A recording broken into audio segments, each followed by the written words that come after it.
sebagai penggunaan akal budi manusia untuk mempertimbangkan atau memutuskan sesuatu. Nah, terdapat juga satu pendapat lagi, menurut Surya 2015, berpikir adalah perilaku kognitif dalam tingkat yang lebih tinggi atau lebih tinggi. Nah, adapun 12 berpendapat bahwa berpikir kreatif adalah memberikan macam-macam kemungkinan jawaban pada keragaman jumlah dan kesesuaian. Nah, ada juga berpikir sering kreatif, sering berubah. Baik, terima kasih kepada moderator yang mempersilahkan saya untuk menjelaskan mengenai pengertian berpikir kreatif.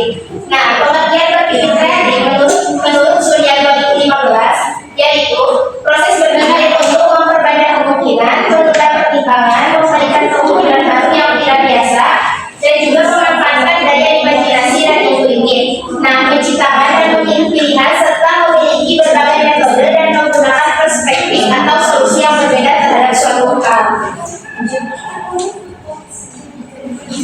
Kemudian, pengertian ini lebih memfokuskan pada proses individu untuk memunculkan ide baru yang merupakan gabungan ide-ide sebelumnya yang belum diwujudkan atau masih dalam pemikiran.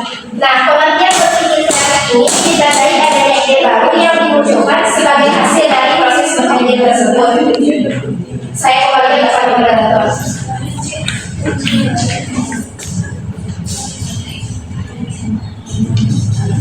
Nah, di sini juga terdapat indikator berpikir kreatif matematis. Yang pertama ada komponen kreativitas, yaitu kelancaran dengan indikator kemampuan untuk menghasilkan sejumlah besar ada pun cara pemecahan masalah, yaitu siswa menjawab sangat lengkap dalam menyelesaikan masalah dengan bermacam-macam interpretasi solusi. Nah, ada pun penerapan soal dan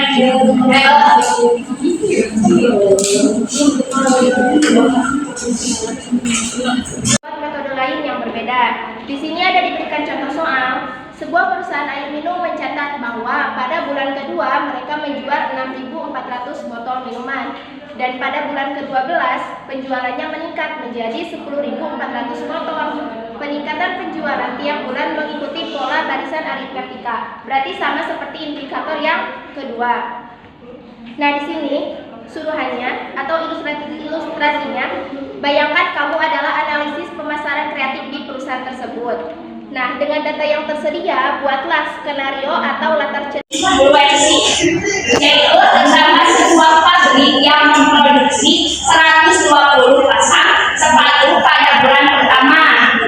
Setiap bulan berikutnya jumlah produksi bertambah sebanyak 30 pasang sepatu dari bulan sebelumnya. Nah, adapun perintahnya, buatlah sebanyak mungkin cara atau strategi berbeda untuk menyelesaikan jumlah sepatu yang diproduksi selama 1 tahun. Yang keduanya, tuliskan langkah-langkahmu dan jelaskan mengapa strategi tersebut dapat digunakan. Nah, adapun jawabannya.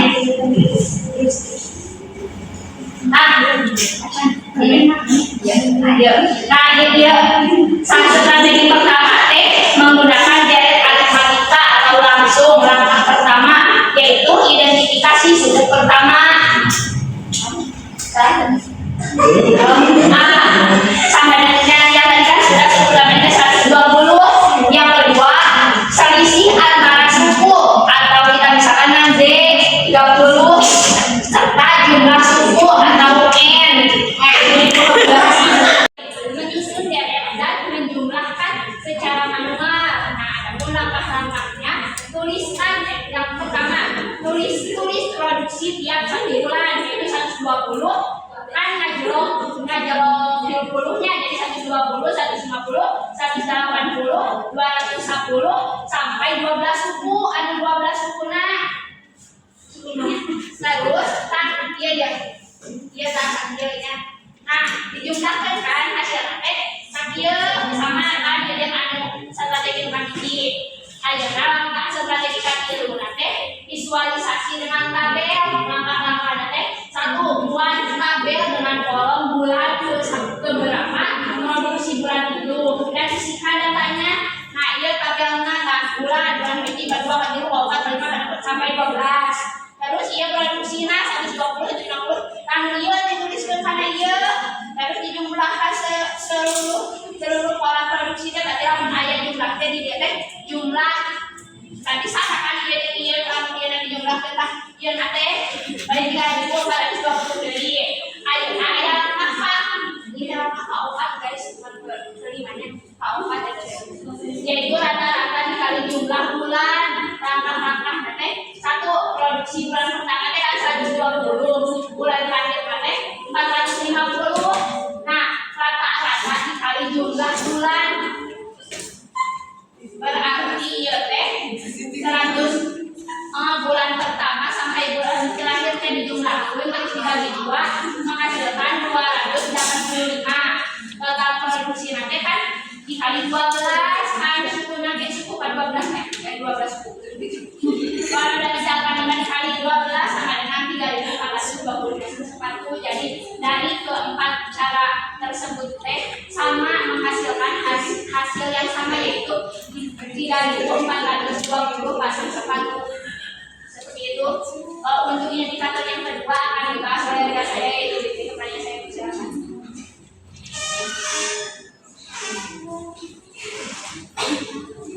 Baik, selanjutnya di sini ada indikator kedua yaitu flexibility. Nah, flexibility itu merupakan kemampuan untuk menghasilkan berbagai ide. Jadi dalam pengerjaannya itu tidak cukup sama satu ide ketika sudah menghasilkan hasil yang benar, tetapi ada dengan cara yang lain. Kemudian, nah pemecahan masalahnya siswa menjawab sangat lengkap, menyelesaikan atau menyatakan dalam satu cara, kemudian melengkapi dengan solusi lain. Nah, di sini diberikan contoh soal. Pak Budi membeli 1 unit sepeda motor seharga 18 juta rupiah pada awal tahun 2019. Ia berencana menggantinya setelah 5 tahun pemakaian. Kemudian nih, nggak jadi dijual, mau tahu sesudahnya. Ya udah, berarti kan dari hasil yang tadi tuh tinggal dikali lagi 0,9 kan, karena kalau penyusutan akan terus berkurang, nggak tetap di angka itu. Berarti udah langsung aja 16 juta kali ini hasilnya ini. Nggak jadi dijual di tahun ini. Udah, berarti sisa yang itu dikali ini segini. Nggak jadi ini hasilnya yang ini. Terus udah pas tahun kelima nih mau dijual. Oh, berarti harga jual setelah 5 tahun itu harganya 10.628.820 rupiah. Diberikan arahan bahwa kamu tuh bisa menggunakan rumus barisan geometri, pendekatan tahun per tahun atau model tabel. Nah, kemudian jelaskan cara berpikirmu untuk masing-masing pendekatan dan bandingkan kelebihan serta kekurangannya.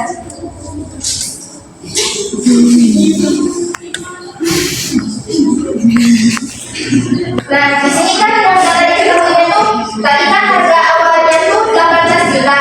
Kemudian ketika mau dijual, maka si barang itu ada penyusunan. Karena kita tahu juga kalau kita membeli barang baru, ketika kita mau menjualnya setelah kita pakai, otomatis kan harga tidak akan sama seperti awal kan? Berarti tetap ada penyusunan. Nah, di sini soalnya diberikan penyusunannya itu 10% per tahun. Nah, periodenya 5 tahun. Jadi pas mau dijual tuh sesudah 5 tahun pemakaian. Nah, maka siswa di sini melakukan pendekatan yang pertama yaitu dengan rumus barisan geometri. Nah, langkah-langkahnya yang dari tahun sebelumnya. Jadi kalau 90% itu berarti kan 0,9. Nah, yang kedua di sini tuh membentuk barisan geometri dengan yang diketahuinya lawannya berdasarkan grafika. Kemudian ada penyusunan. Siswa menjawab sangat lengkap, menyelesaikan atau menyatakan dalam satu cara, kemudian melengkapi dengan solusi lain. Kita contoh soal, sebuah perusahaan air minum mencatat bahwa pada bulan kedua mereka menjual 6.400 botol minuman dan pada bulan ke-12 penjualannya meningkat menjadi 10.400 botol. Peningkatan penjualan yang bulan mengikuti pola barisan aritmatika, berarti sama seperti indikator yang kedua. Nah, di sini suruhannya atau ilustrasinya, bayangkan kamu adalah analisis pemasaran kreatif di perusahaan tersebut. Nah, dengan data yang tersedia, buatlah skenario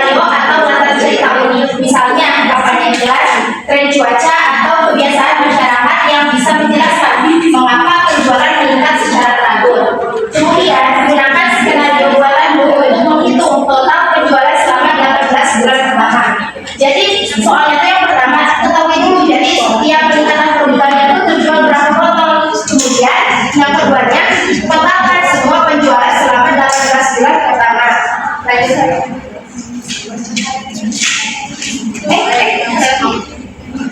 Nah, terus tunjukkan perhitungan matematis lalu hubungkan hasilnya dengan cerita uji yang kamu buat. Jadi soal indikator ini tidak hanya perhitungan tetapi hasil ilmiah itu banyaknya soal matematika semua soal itu dapat dikerjakan dengan penjualan meningkat secara teratur. Kemudian gunakan skenario buatanmu untuk menghitung total penjualan selama 18 bulan pertama. Jadi soalnya itu yang pertama ketahui dulu, jadi setiap peningkatan per bulannya itu terjual berapa botol. Kemudian yang keduanya totalkan semua penjualan selama 18 bulan pertama. Lanjut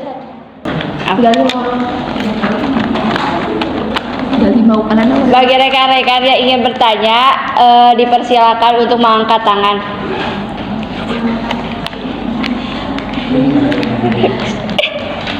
boleh mengangkat kaki juga, cek keren.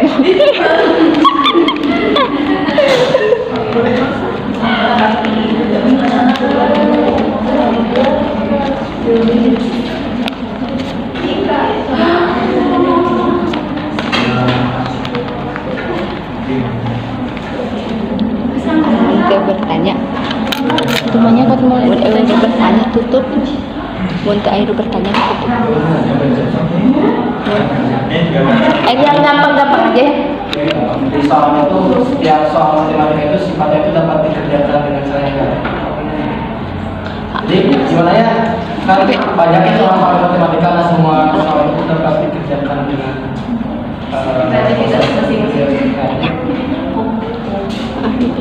semua soal bisa dikerjakan dengan Kakak. Pertanyaan nanti setiap soal matematika teh dapat dikerjakan Kerjakan. secara kreatif ataupun tidak. ya kalau bisa kalau semua jauh lah. Sebenarnya berarti melihat dari pengertian tadi berpikir kreatif, bahwa berpikir kreatif itu mengerjakan soal itu dengan berbagai cara ya. Jadi merenan kalau misalkan orang tersebut sangat ingin melihat hasilnya apakah sama dengan berbagai cara, maka boleh menggunakan kreatif. Tetapi kalaupun siswa tersebut ataupun orang tersebut ingin mempermudah dengan menghasilkan jawaban, bisa langsung menggunakan satu cara gitu. Jadi inti nama Semua soal di dalam matematika bisa dikerjakan dengan tergantung soalnya. Berarti semuanya bisa. Soalnya kreatif tekan dengan berbagai cara, tetapi kan hasilnya kita bakal sama. Berarti bisa disimpulkan kalaupun nanti mengerjakan soal dengan berbagai cara, tetapi cara tersebut menghasilkan hasil yang sama, berarti boleh. Berarti soal yang membedakan kan setiap soal bisa dikerjakan dengan cara yang baik. Nah kan ada soal yang kreatif, berarti apa yang membedakan soal berpikir kreatif itu terdapat pada soal itu Terdapat pada si soalnya. Iya. Perintahnya ya. Karena kan setiap soal kan bisa dikerjakan dengan berbagai cara. Iya. Berarti udah. Ya, terima kasih Gali. Baik.